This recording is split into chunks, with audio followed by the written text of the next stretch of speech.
Hope you're having a great day. I wanted to share this presentation that I did at the Cal Poly Pomona University in Pomona, California. It was to a student body of dietetic students, and basically what I was there to do was really give them the message that their community really needs them, and especially in diabetes education. So in this video you'll see my presentation as far as what the needs are for diabetes education and how dietetic students or registered dietitians can really impact their community that has diabetes. And then also I do a little bit of a Q&A at the end. So hope it brings you value, and hope you enjoy it. And today's speaker, his name is Tony Song. Mr. Song, he's the president of Diabetes Care Partner, and he will talk about the importance of dietitian in diabetes field. All right, thank you guys.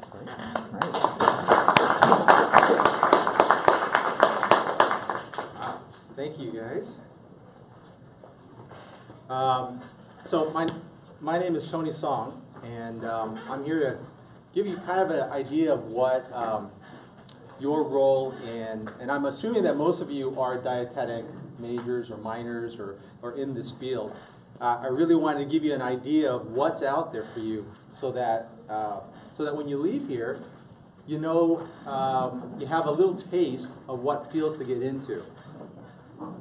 And really, my goal today of my presentation is to convince each and every one of you that you are the key to diabetes change in your community, and really to seriously think about diabetes education when you leave here, because really there's a tremendous need, and I'll go over that, and the key role that you play in your community is so great that I really want you to think about this field.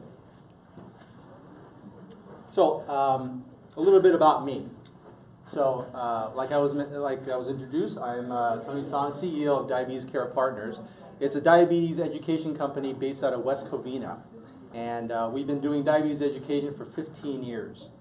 We've seen almost everything there is to do with diabetes, and we're really proud of what we do. Myself, I live with type 2 diabetes since 2006, and I'm of Korean descent. Now that is important to know, right?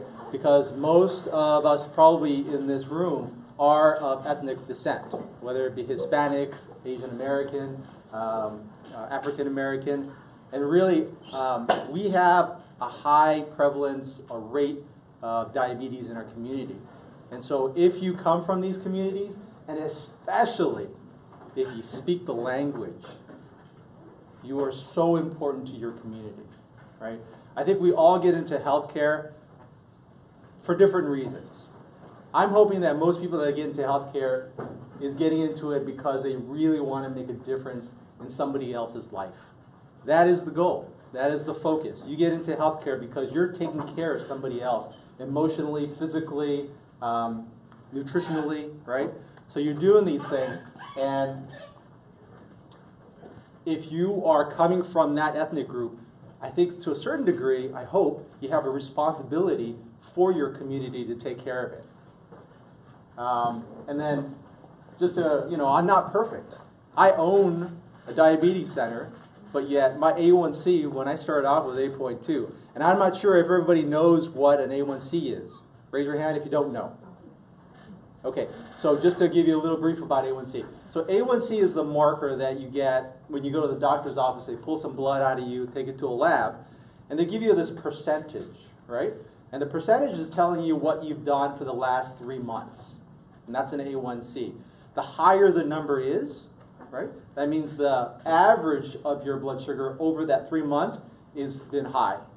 So it'll give you a baseline. If you didn't have diabetes, you'd be roughly between 5.7 and below. Okay? And if you're diagnosed with diabetes, you'd be at about 6.5. Okay? So anything above 6.5 means that that number of your blood glucose or your sugar is high almost on a daily basis. Okay? So really the goal when it comes to A1C is to get it below 7. So that's an average. That's an ADA thing. 6.5 or below is really where you want to be. And some people have come to us, and we've seen them go actually down below the 6.0 all the way back to 5.7 or below. So it is definitely possible, right? And the key thing there is you guys. When that happens, it obviously is the patient that does a lot of things, but it's you guys, the dietitians, the registered dietitians, the certified diabetes educator, the nutritionist, that is being a big part of that change. My highest weight, 230 pounds, right? And my current A1C is 6.1. So I still got work to do, but I'm pretty happy with that. I really am. And for having diabetes for more than 10 years to be there, I'm really proud of that. It took a lot of work and time. Every day I have to do something to make sure that I keep that number there. And my current weight is 180. So I wanted to show this and let you know a little bit about me, because I'm not just here as somebody that runs something, right? I'm here because I live this, right? So it's a little bit about me. I got a question for you. I want to start this presentation off to see if everybody really understands diabetes, right? So let me ask you this question. The leading cause of amputation, blindness, and kidney failure is diabetes. Raise your hand if you think that's true. All right, good. I'd say the majority. Somebody says no? Okay, nobody raised their hand. Nobody raised their hand. So, this, you know what? This is a little bit of a trick question. It's a little bit of a trick question. So the leading cause of amputation, blindness, and kidney failure is not diabetes. It is uncontrolled diabetes. Make sure you know that distinction, because I will tell you that your community does not know that. Your community, when they are diagnosed with diabetes, thinks that because I have diabetes, I'm going to get all these things, right? But if they control their diabetes, then there's a good chance they'll see none of this. Zero, okay? If you keep your A1C at 6.1 for the rest of your life, you're pretty much at zero, right? So that's the distinction I want to make sure that you get and that you leave here with. If you start talking to somebody about diabetes, you tell them this, right? And then hopefully that'll change their perspective on what diabetes is, because it can be controlled, and if it is controlled, then they're going to do pretty good. Okay, so the diabetes problem. I sum it up in this. So that's the Coliseum, USC Coliseum.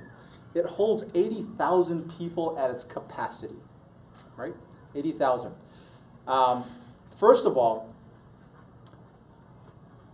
every year, 1.5 million people are diagnosed with diabetes. Every year, 1.5. And I wanted to give that perspective to you. So if we were to try to fit 1.5 million people into this Coliseum, we would need around 20 of them. Every year, this is how many people that are diagnosed with diabetes, right? We also have 30 million people that have diabetes in this country. 30 million, right? That's almost close to 10%. And out of the 30 million, and think about this in your community, right? Out of the 30 million, almost 7 or a little bit more than 7 million people don't even know they have it. Don't even know they have it. So they're walking around, they have diabetes, their blood sugars are 300, 200, 400, sometimes even higher than that. They're walking around, they don't know it, right? And then on top of that, the challenge, okay, is that if you are next to somebody, left or right, okay, and you look at them, you look at the other person, okay, statistics has shown that 1 out of 3, so one, either you or the two people that are next to you, are going to develop diabetes in your lifetime. That's how prevalent diabetes is, right? That's how many people potentially can get diabetes unless we make some changes, right? And there are some changes being made now. Solution. You think this is the solution? It'd be nice if everybody did do this, huh? Yeah. Someone got it now. The solution is nutritional education and patient empowerment. That's what's going to transform the diabetes landscape. And that comes from you guys and gals.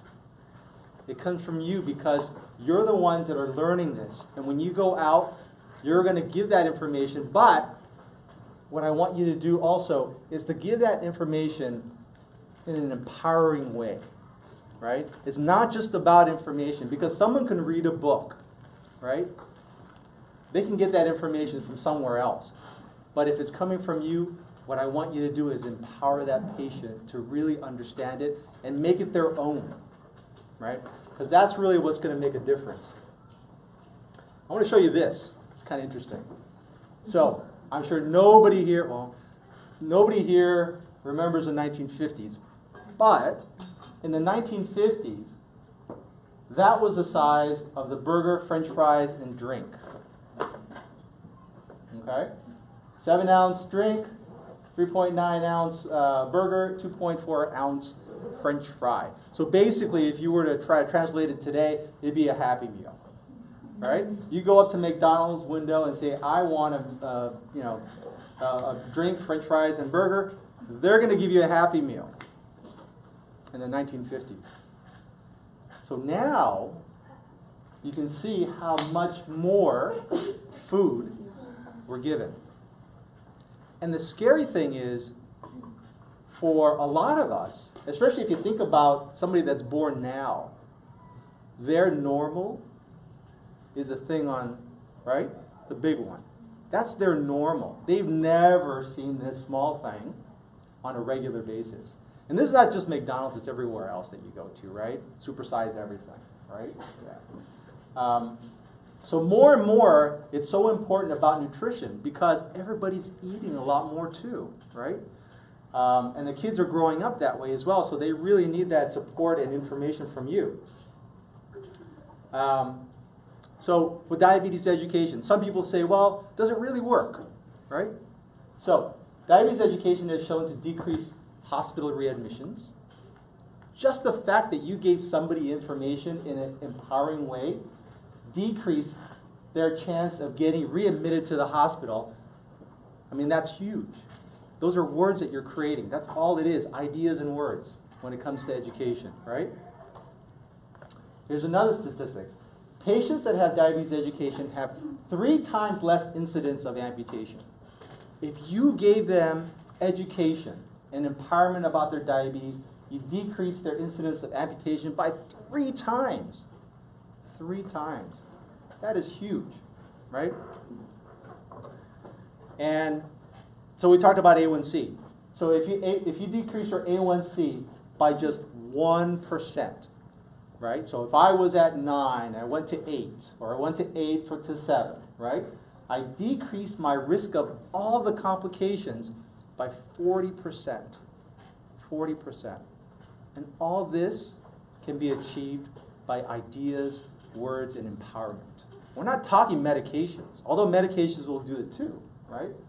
But just the fact of you being able to convey an idea, a message with empowering and compassion, you can achieve this for a patient. And what does that mean? When you decrease your risk of complications, that means 40% less risk of eye damage, blindness, 40% less chance of amputation, 40% less chance of dialysis. But think about this. If the patient is decreasing their risk of complication, right, because it's about themselves, what about their family members and their friends that are affected by all this, right? So you've really compounded the advantage of what you're giving, not just to that person, but to everybody in their life. Because if they got sick, who do you think is taking care of them? Who do you think has to go take them to dialysis, right? It's going to be their family, right? So the fact of the matter is, education works, and we see it. We see the statistics of it working. All right, another question. So we already kind of established that education is a good thing, right? So this is the next question I have for you.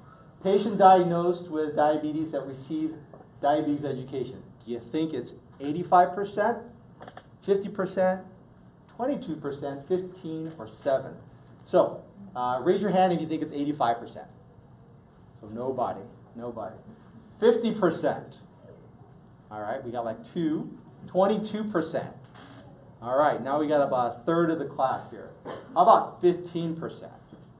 All right, we got like the other third. How about 7%? We got 1, 2. We got 2. All right.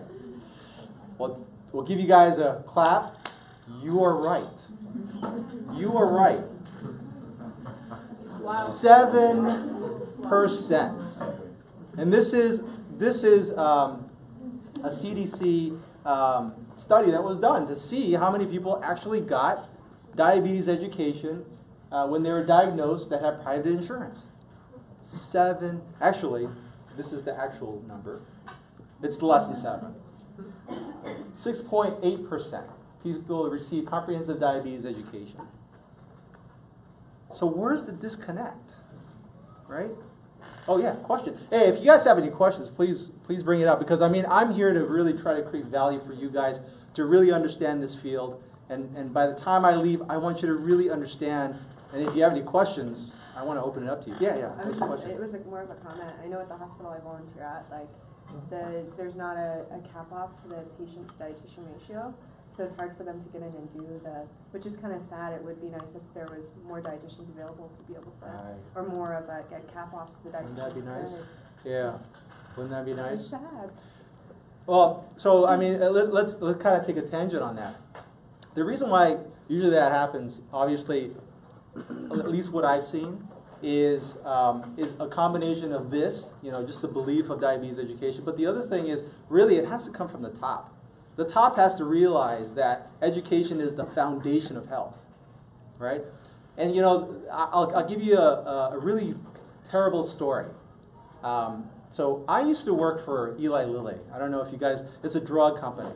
It's a insulin drug company. It's one of the biggest ones here in the United States. So I used to work for them way a long time ago. And I visited physicians, and I asked them exactly, what do you need? And some doctors said, education is what I need, right? I said, great. But there was an education center right across the street they weren't sending to. So that made a disconnect, right?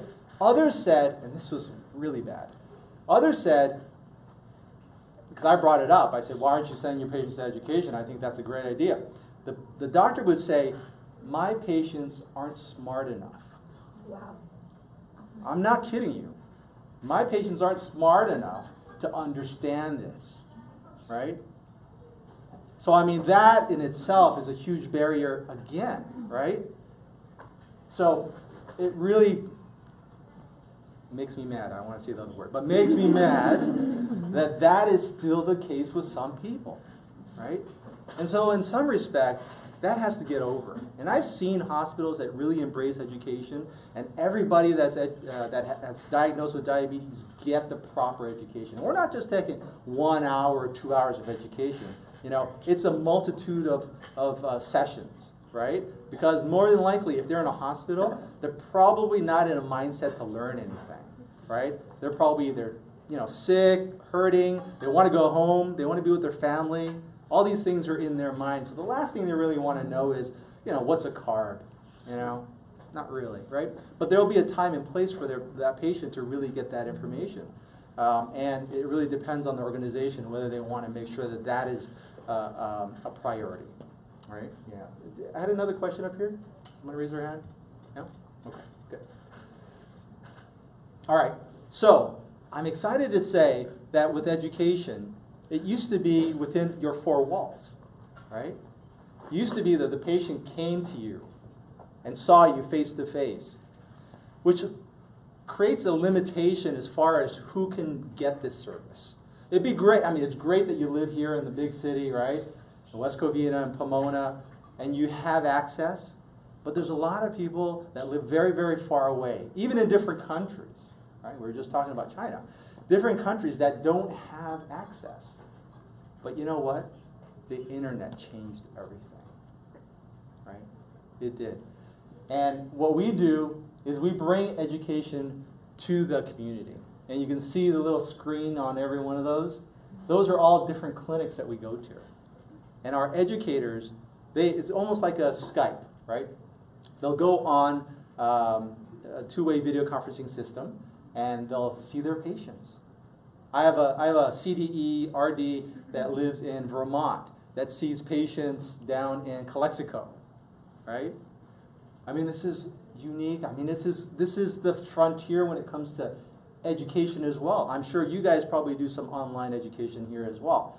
Why not take it to the next level as far as health education is concerned, right? And so that's what we've been doing, and it's been working really well. There's a lot of people. You know what? There's actually this one here on the right, upper right.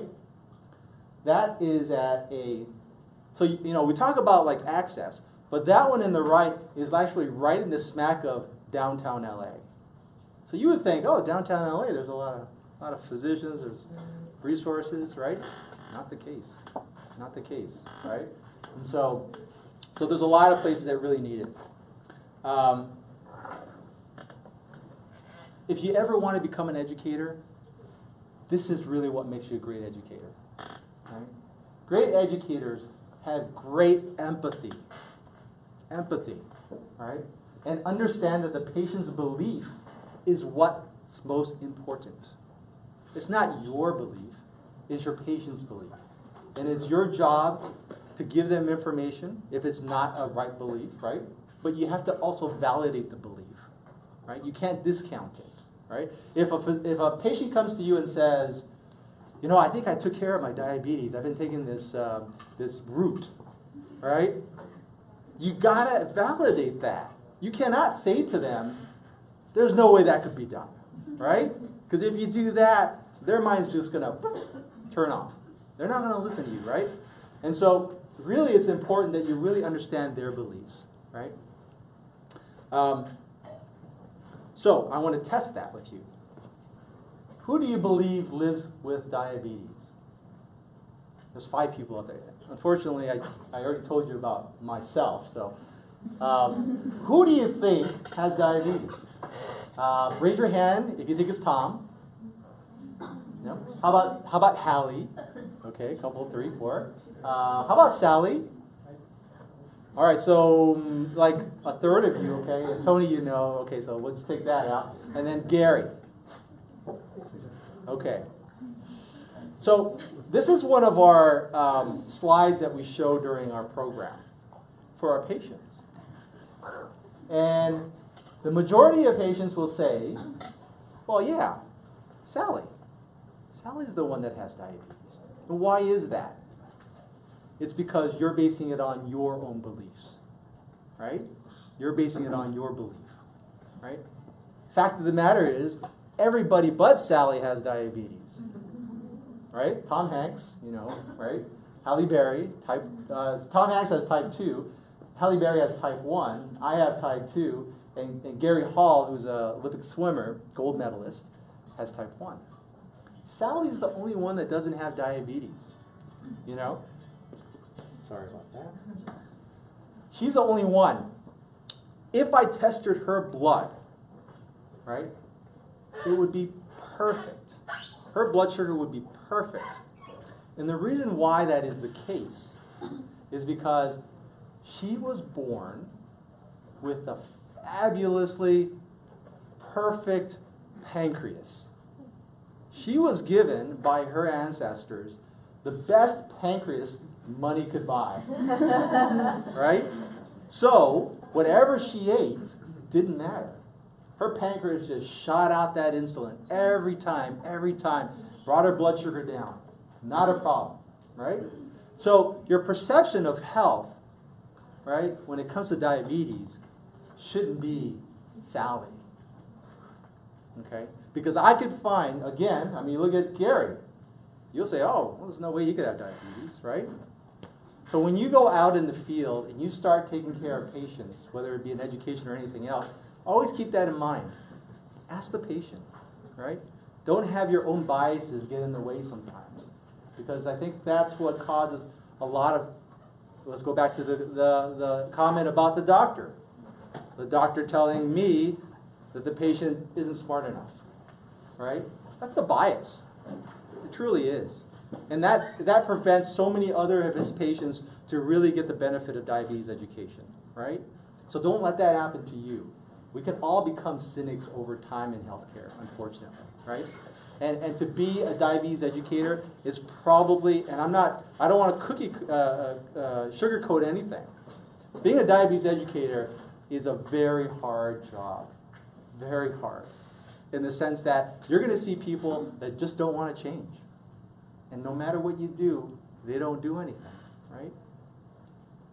But I will tell you, and I've seen it myself, being a diabetes educator could be the most rewarding career that you ever make too. Because again, if you change that one person's life, you're going to change their life, you're going to change their kids' life, you're going to change their friend's life, you're going to change a community just by changing that one person's life. That's huge. And that's with all education, if you think about it, right? I mean, you guys are here to learn. There's one professor that comes here and talks to you about all this stuff, and you take it out into the world. I mean, talk about exponential, right? And that could be the same thing when it comes to diabetes education. I love this quote.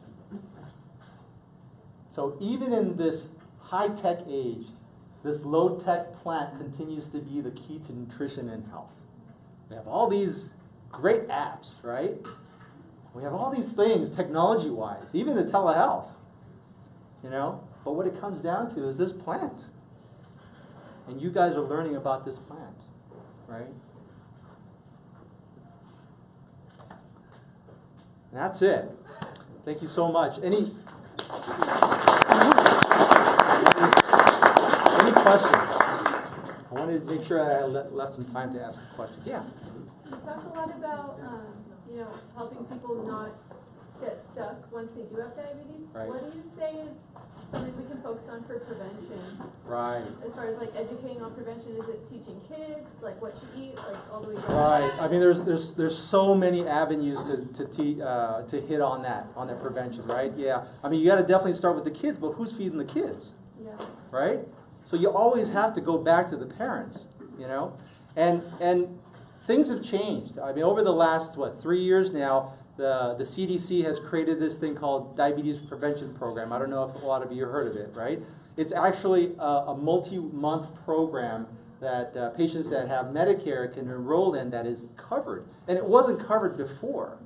So obviously the healthcare industry has really thought about this and said, okay, so we need to take care of all the people, the 1.5 million people that are diagnosed with diabetes, but let's try to make that 1.3 next year and 1.2 next year, because that's really the only way that you're going to change this landscape, right? Yeah.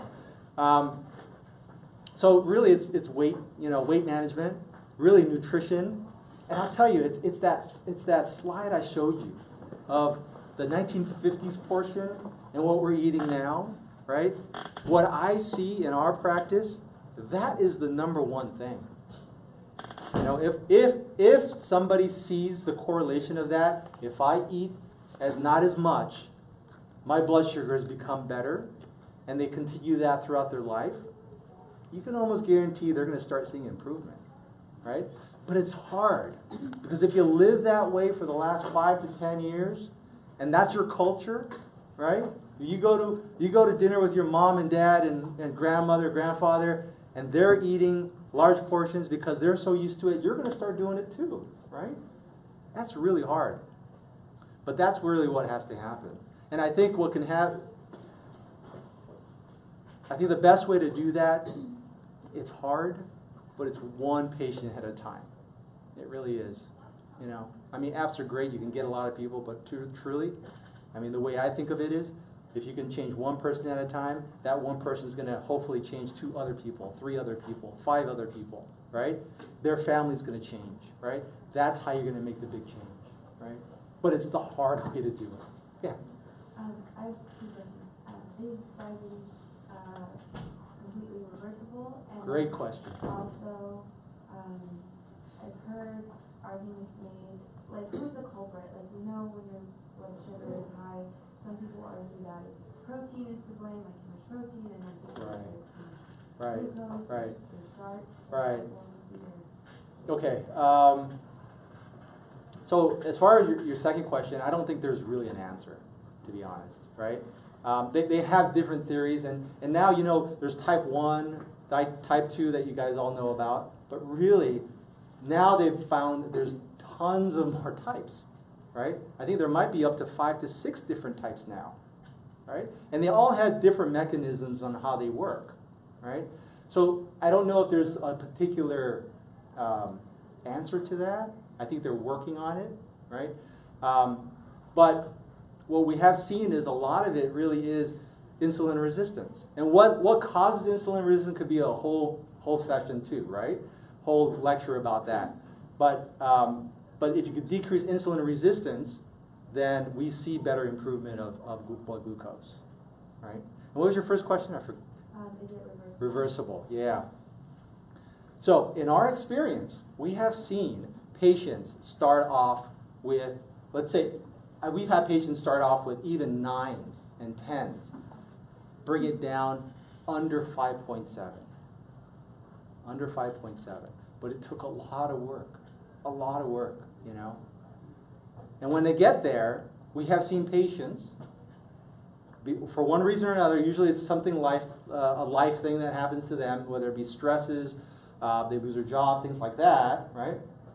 Once that happens, then the number starts to come back up, right? So as far as I think the question is, how do you determine reversible, right? If reversible means that you're back to normal, below 5.7, absolutely. We have seen so many patients do that. And it's just not on ketogenic. It's not just on plant-based, right? We've seen patients do it on every different way that they can do it, right? And the thing is, you know, when we talk about these different diets, they work, true, but do they work for the person? That's the thing that you have to ask yourself, right? Because a diet is a specific way to live. And if it's not the way that person normally lives, you could almost guarantee it's going to fail. And so you really, as an educator, you really have to work with the patient to understand, well, what is it that you normally do? And let's try to modify that, right? And try to get to where you want to go. Yeah. So, you know, when you see these ads about, you know, reverse your diabetes, things like that, it is absolutely true. You can get to that point where it's below 5.7. But if you don't work on it all through your life, it's going to come back. And we've seen that. Yeah. Yeah. So this is a little different question, No. but I was just curious, how hard is it to get into becoming a CDE? I know you can become a CDE, Yeah. but is it hard for a dietitian like us when we graduate, become Right. a registered dietitian? Right. Would it be hard for us to get into something like that and work with patients? Because I know you need a certain number of Yeah. hours to become a CDE. Exactly. Yeah. Is there a barrier? Is it easy, or in your opinion? Yeah. You know, 1.5 million people. Come on. We need more people to take care of these people, right? And unfortunately, it's probably not PC, but the powers to be that make you a CDE make it really hard for you to do it. Yeah. So when you graduate, you're going to do your internship. Then you're going to do an RD, right? You're going to be an RD. Then you have to practice for 2 years before you can even apply for the, 2 years before you can even get your hours to become a CDE, right? And after you do that, then you have to take the tests, and then hopefully you get, yeah. So, yeah, you can see you're going to, oh, perfect, excellent. We need to talk. We need to talk. So it's very hard, very hard. But I will tell you, I mean, there's tons of people waiting for you. When you complete that, there's people that, and you know, every day that you see a patient and you see them change, I hope that you go home feeling that you really made a difference that day. Because our educators feel that. And that's really why they do what they do. You know, it's like teachers, really. I mean, teachers is really a career of love for just teaching, right? For getting information to other people and to have them use that in a bigger format, perhaps, you know? Yeah. So good. I'm glad. And it's, again, if you speak a different language, I implore you, your community needs you. Your community needs you. It's so hard for me to find a Spanish educator. I mean, a Spanish one, let alone a Chinese or Mandarin, Cantonese. I'm looking for Cambodian. I'm looking for Vietnamese. I'm looking for Armenian, because those communities are in need. But I cannot find them. Right? Yeah. Do you have any tips on empowering your clients? I know it's hard Yeah. sometimes to give your motivation Yeah. to someone else. So it was that slide that we talked about. Take your biases out and ask your patient first, right? What motivates them? Yeah. Okay. Yeah. So let's say, I'll give you a good example. If they come and they haven't really done much, right?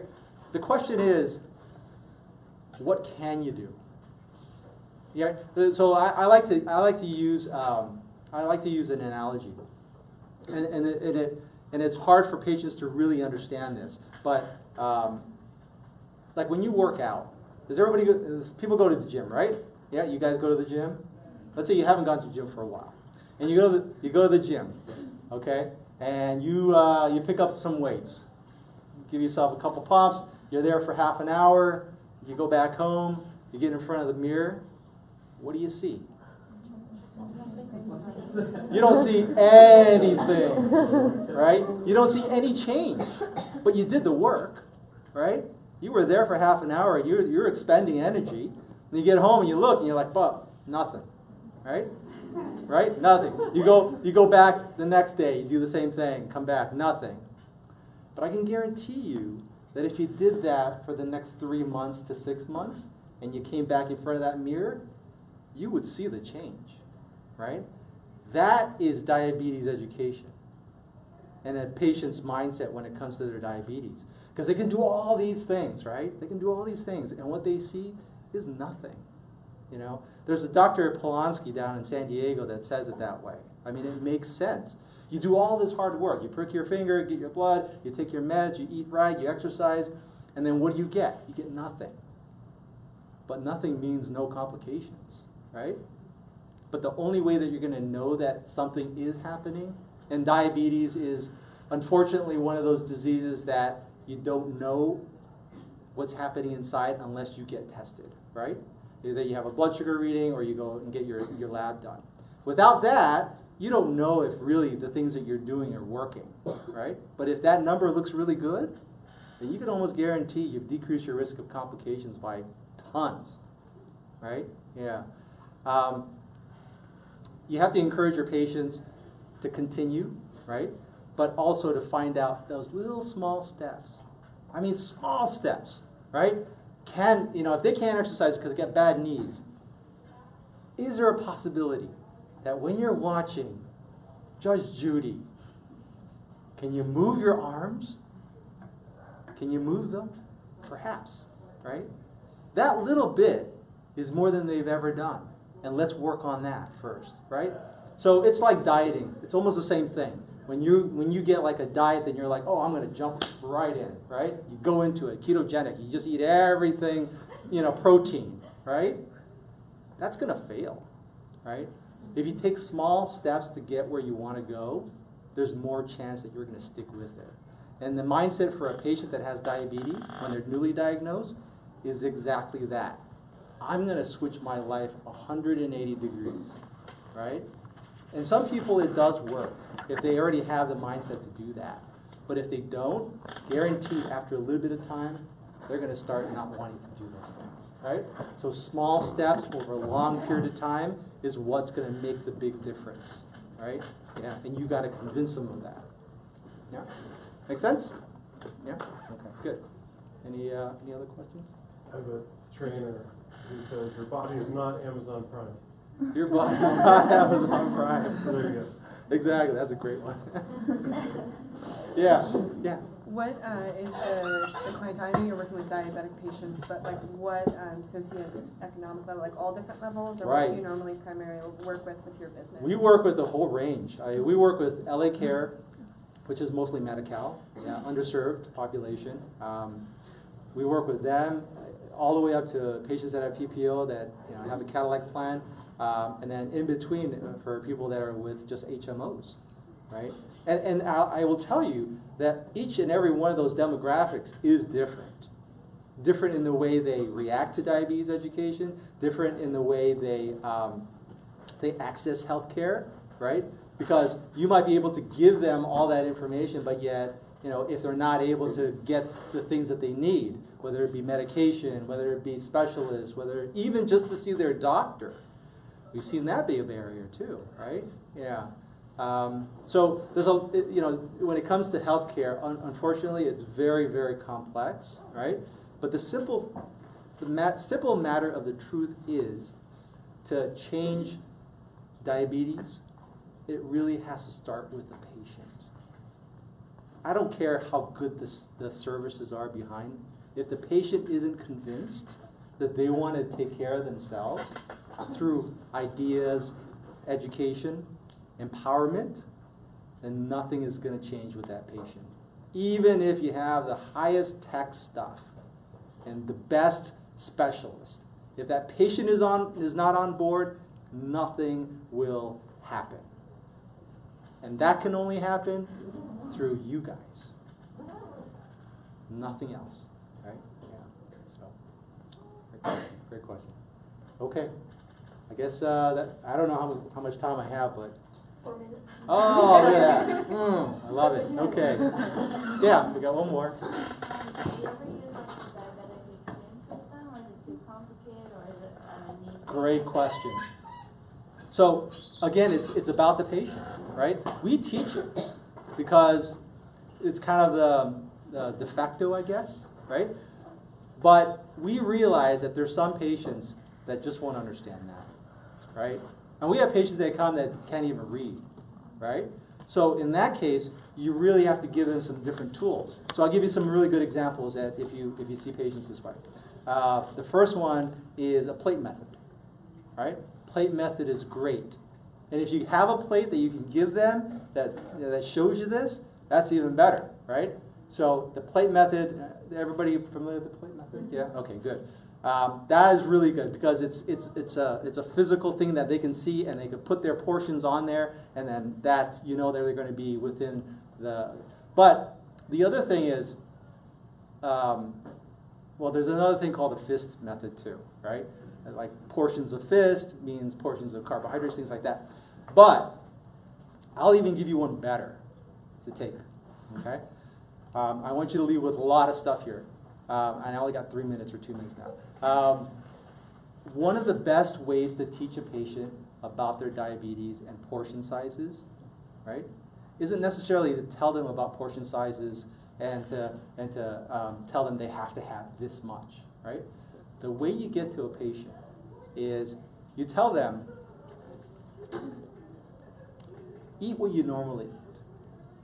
So if he says or she says, I eat 10 tortillas at nighttime. That's my meal. I eat 10 tortillas with all my other food, right? Don't blame, don't shame, right? Say, okay, Tony, that's great. Can I have you test before and after that meal? That's all I want, yeah? Test. And have them test before, 10 tortillas, and then after, okay? And then have them come back to you after that, okay? When they come back, they're going to have so many questions for you. You know why? Because they're going to see their blood sugar go from 120 to maybe 300, right? And they're going to say, I don't want that, right? I don't want that. And now they've given you the opportunity to give them information because now they want it, right? And then you might say, okay, Tony, next time, let's try this. So now it's like, so we call our program Discovery Learning.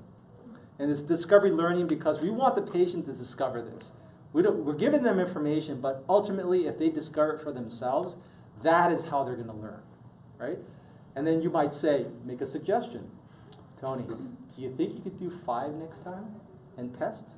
Let's try that. Can we try that? And he might say yes or no, whatever. Okay, so not 5. How about 7?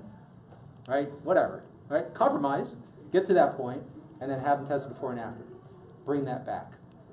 I can almost guarantee you that he's going to see a lower number. So what does that give that patient? What is the one thing that we want that patient to have? We want that patient to have empowerment. That has just empowered that patient. Because now, Tony knows that if he eats less tortillas, his blood sugar is going to be lower. He knows that, right? And now it's his responsibility, not yours, not the doctor, not the health plan, to make that change, right? And of course, if he doesn't want to make the change, then no matter what you do, you or the health plan or the system, it ain't going to change, right? But if you give that patient, Tony, the fundamental information about where he should be and what is good and not good, then at least they know how to regulate that after they see that information, right? Give that a shot. It works really well. It really does. Yeah. Okay. I think I'm up, right? Yeah. Everybody's got to go to class. Thank you so much.